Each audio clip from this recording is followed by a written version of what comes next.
I never believed silence could be louder than a scream until I saw him standing on my porch that night. And just like that, with one hesitant smile, he made my years of isolation feel almost ridiculous, like I had been waiting for him all along. His name was Adrian. Though he looked more like the kind of boy who belonged to another world, somewhere cities didn't collapse under grief. Somewhere hearts didn't learn too early how to fortify themselves against pain. He had that restless energy, the kind that made him lean forward as if he was perpetually reaching toward life. He also had a notebook clutched to his chest like it was both shield and weapon. Me?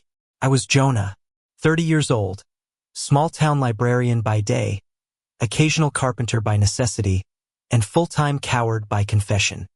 I had been living in a town where everyone knew my father's sins, where my mother's grave was the only place I allowed myself to cry, and where my queerness was just another whispered rumor tucked between church hymns. But that night when Adrian knocked on my door, rain dripping from his hair, I didn't hear the whispers. I heard my own heart racing against the wood of my ribs. "Sorry," he said, voice breathless, as if he had run all the way from the edge of the world. "I was told you might rent out the spare room, and I swear I'm not crazy, I just really need a place to stay. What kind of fool was I to let a stranger in? What kind of fool was I to notice the shape of his lips first, before even answering?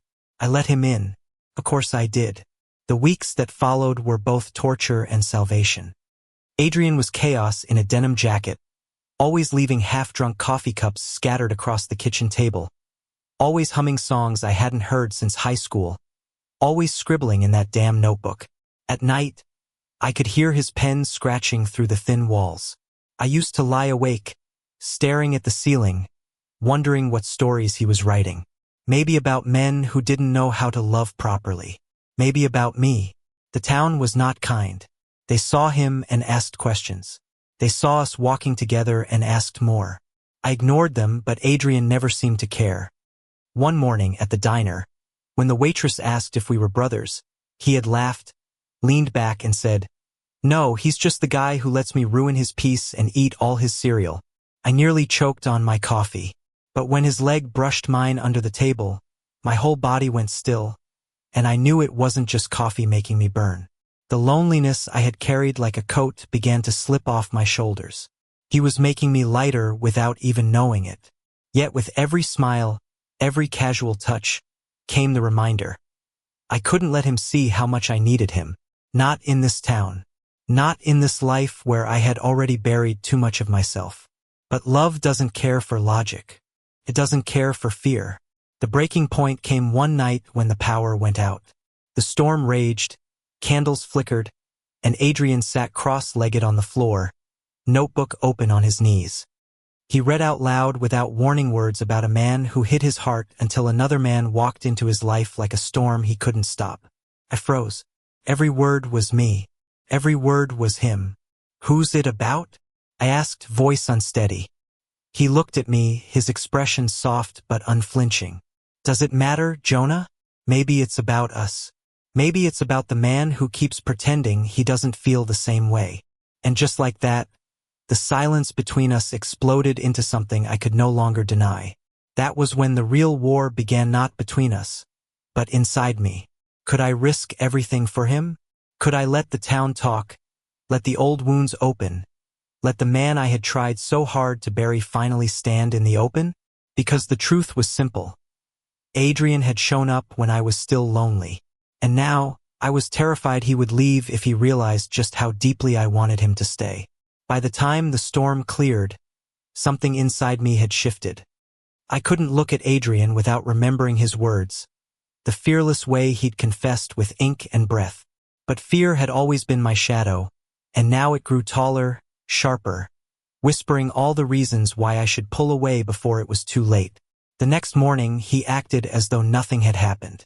He cooked eggs burnt at the edges and hummed that same song again while setting the plates down.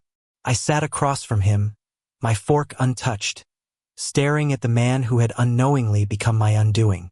"Why are you looking at me like that?" he asked, mouth full, eyes amused. "Like what? Like you're trying to solve me." I forced a smile. "Maybe I am." He smirked, pushing his hair back. Good luck with that. I can't even solve myself. The air between us tightened, stretched thin. I wanted to say it God. I wanted to, but the words lodged in my throat like thorns. Instead, I picked up my fork, pretended to eat, and let the silence devour me whole. We fell into a rhythm that week.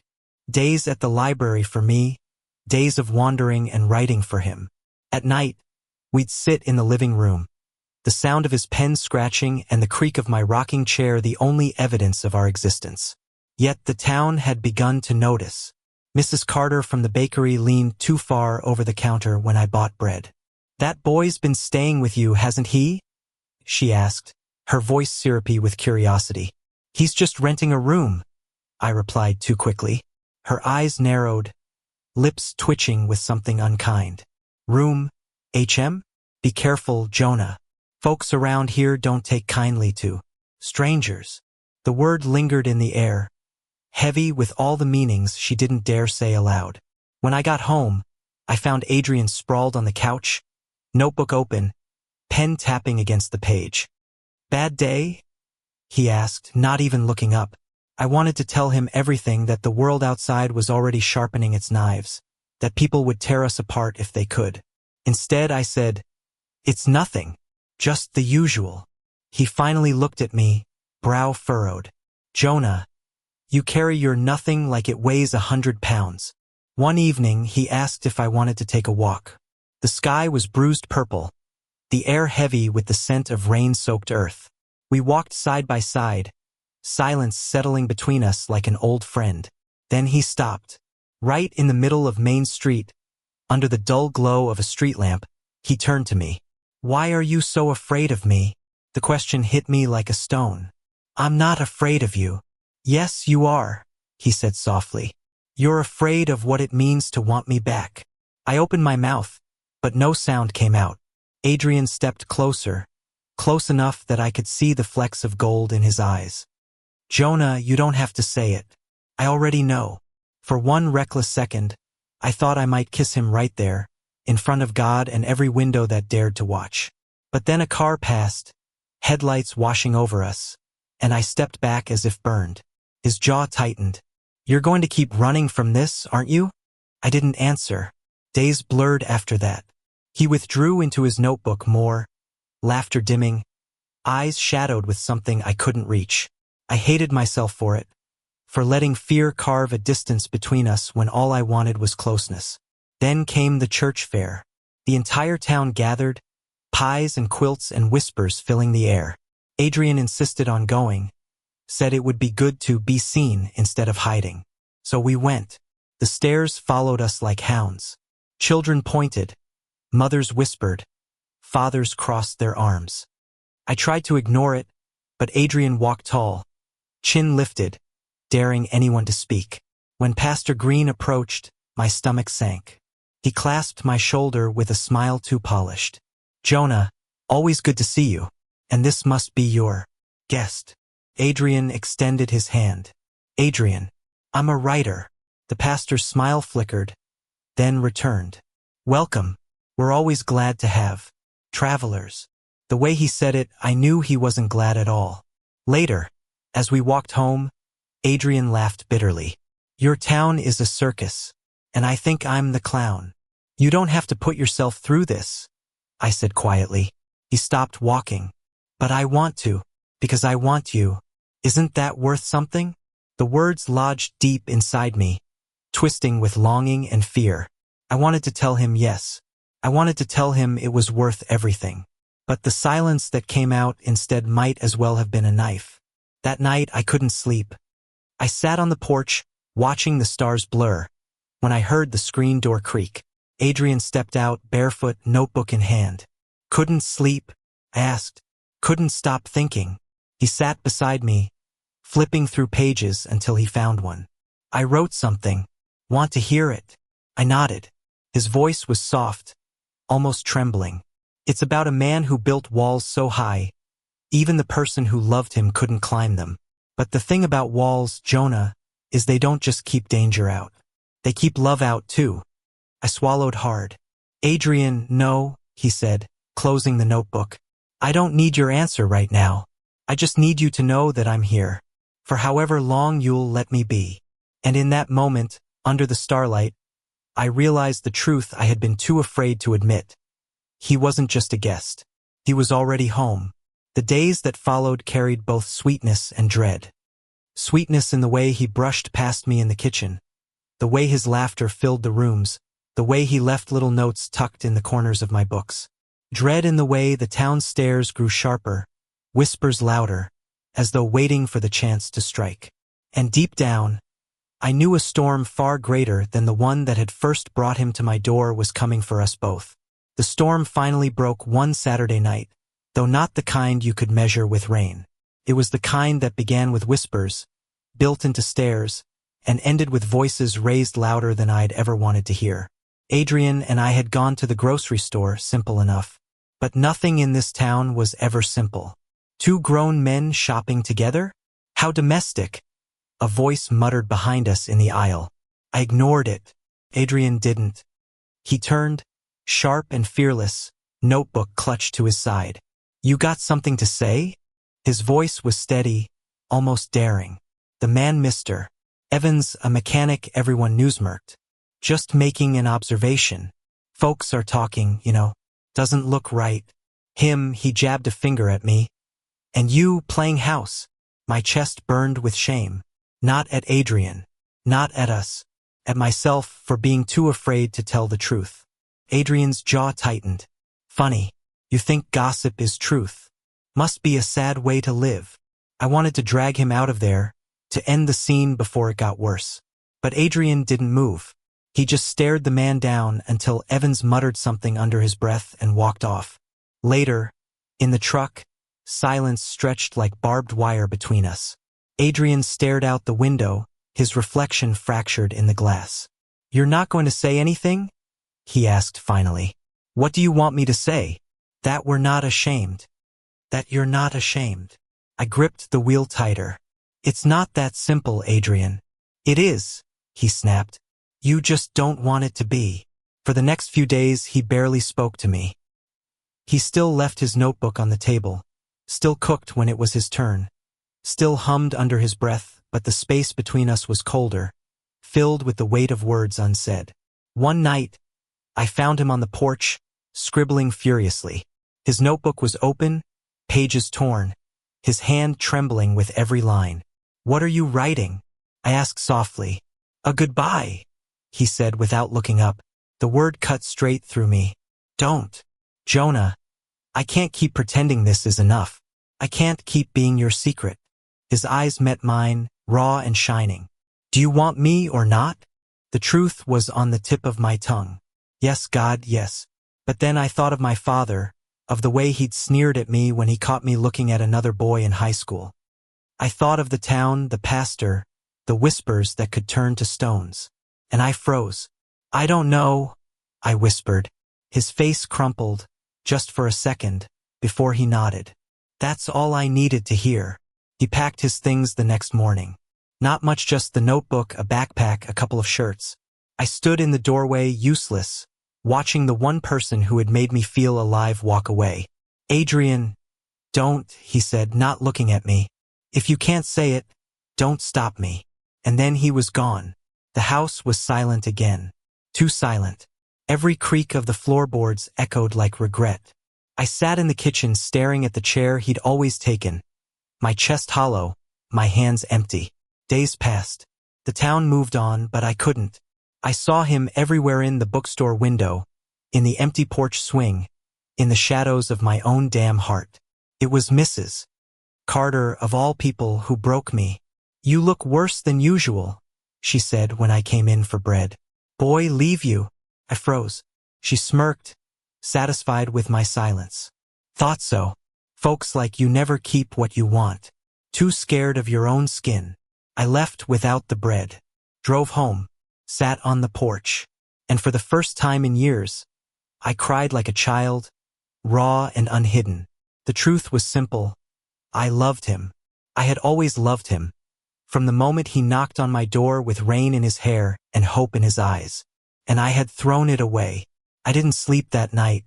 Instead, I sat at the table with a blank sheet of paper and began to write. Not just words, but a confession. A story of a coward, and the boy who taught him to be brave. By morning, my hand was cramped, my eyes swollen, but I had 20 pages of truth, and I knew what I had to do. Finding him wasn't easy. He had gone 2 towns over, renting a tiny room above a diner, writing at the counter with endless cups of coffee. I walked in, clutching the pages like a lifeline, my heart hammering. He looked up. Shock flashed in his eyes, followed by something harder. "What are you doing here?" I swallowed. I was wrong. About everything. I let fear decide for me, and it cost me you. But I don't want to live without you, Adrian. I don't care about the town. I don't care about the whispers. I care about you. I slid the pages across the counter. This is my story. Our story. I want you to read it. He stared at the papers, then at me.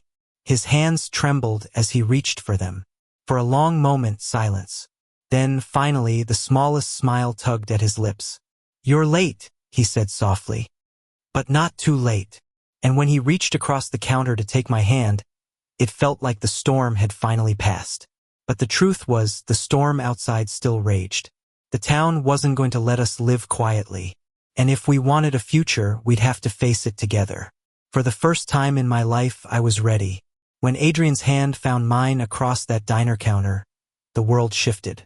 For the first time, I wasn't thinking about who might see us, or what they would say, or how heavy the silence of this town had always been. For the first time, I was thinking only of him, of the boy who had shown up at my door and turned my loneliness into something fragile and hopeful. But leaving that diner was only the beginning. We drove back together, the road long and quiet, headlights carving through the dark. Adrian sat with his notebook on his lap, but for once he didn't write. He just looked out the window, his reflection trembling against the glass. Every few miles, I'd steal a glance at him, afraid he might vanish if I looked away too long. "Jonah," he said at last, voice soft but steady, "are you really ready for this? Ready for them?" I tightened my grip on the wheel. "No, but I'm ready for you. And maybe that's enough." He smiled, small and sad, like he wanted to believe me but knew the road ahead wouldn't be easy. When we pulled into town, the air felt different. Lighter, maybe, or maybe I was just different. We didn't hide. We walked into the diner together, sat side by side. Eyes followed us. Whispers began. But I kept my hand on the table, close enough that Adrian's fingers could brush mine if he wanted. And he did. Mrs. Carter was there, of course, her gaze sharp as ever. She passed our booth and muttered, "Shameless." But before I could shrink, before the shame could swallow me whole, Adrian leaned closer and whispered, "Let them choke on their own bitterness. We're still here." And for once, I believed him. Days turned to weeks. The town didn't soften, but it didn't break us either. Some people crossed the street when we passed. Others made their opinions loud and cruel. But there were also small mercies, like the boy from the bookstore who slipped me a smile, or the old man at the hardware shop who grunted, "Love's your damn business, not mine." Adrian wrote more than ever, his notebook filling with pages of usty fear, the fire, the stubbornness of love refusing to die. Sometimes he'd read to me by lamplight, his voice steady even when the words shook me. One night, he read a line that stayed with me. "Some loves are quiet revolutions. They don't burn cities down. They light lanterns in the dark until the world can see." I reached for his hand, then pulled him close. "You're my lantern, Adrian." His eyes shone. "And you're my home." But not everything could be fixed with words. Pastor Green called me into his office one Sunday. His Bible laid heavy on the desk between us. "Jonah," he began, voice syrupy but sharp, "you're setting an example. Poor one. People are concerned." I stared at him, at the same man who had baptized me, buried my mother, and tried for years to make me smaller than I was. "Concerned about what?" I asked. "About sin parading itself in public. About you leading that boy astray." For a moment, the old meth-frightened boy who had swallowed his truth for decades nearly surfaced. But then I thought of Adrian, waiting for me at home, and something inside me hardened. He's not a boy. He's a man I love. And I'm not leading him anywhere he doesn't want to go. The pastor's face darkened. Then you leave me no choice. I walked out before he could finish, the weight of his words trailing me but not burying me. For once, I wasn't afraid. The confrontation came a week later. It was the annual town meeting, a place where every concern, petty or grave, was aired. And this year we were on the docket. People stood, voices raised, some demanding I send Adrian away, others accusing me of corrupting tradition. My hands shook, but Adrian's hand in mine steadied me. When it was my turn, I rose. My throat was dry, but I spoke anyway. You want the truth? I said, voice carrying through the hall. I love him, and I'm tired of pretending I don't. You can talk, you can glare, you can lock your doors when we walk past, but it won't change who we are. It won't change that he saved me from a loneliness I thought would kill me. Silence fell. Some faces softened, others hardened. But I didn't care. For the first time, I had said it out loud, and nothing had struck me dead. Adrian squeezed my hand. That was all the answer I needed. In the months that followed, nothing was perfect. Some people still whispered. Some still scowled. But others surprised us. The boy from the bookstore came out quietly, telling Adrian that his courage had given him hope. A mother brought her teenage son to the library, introducing him to us without flinching. Slowly, the cracks appeared in the wall of judgment. Adrian's writing blossomed. He finished his novel, a love story about two men in a small town who fought the world just to hold each other's hands in daylight. When it was published, copies spread quietly at first, then loudly, until even the town had to reckon with the words written by the boy they had once called a stranger. And me? I learned that love wasn't a battle you won once. It was a choice you made every day, even when fear lingered at the edges. Especially then. The last scene I'll tell is simple. It was a summer evening. The porch was warm beneath our feet, fireflies flickering in the yard. Adrian leaned against me, his notebook closed, his smile soft. You ever think about leaving? He asked. Sometimes, I admitted. But then I remember if we leave, they win. And I don't want to hide anymore. He nodded, resting his head on my shoulder. Good, because I don't plan on going anywhere. I kissed the top of his head, the quiet filling in around us like a promise. The young writer had shown up when I was still lonely. And now I wasn't just less lonely. I was whole. And maybe that's what love is, not a fairy tale. Not an escape, but two people deciding, against the odds, to stay together. Thank you for listening. If you find it interesting, please like and subscribe to follow the next stories.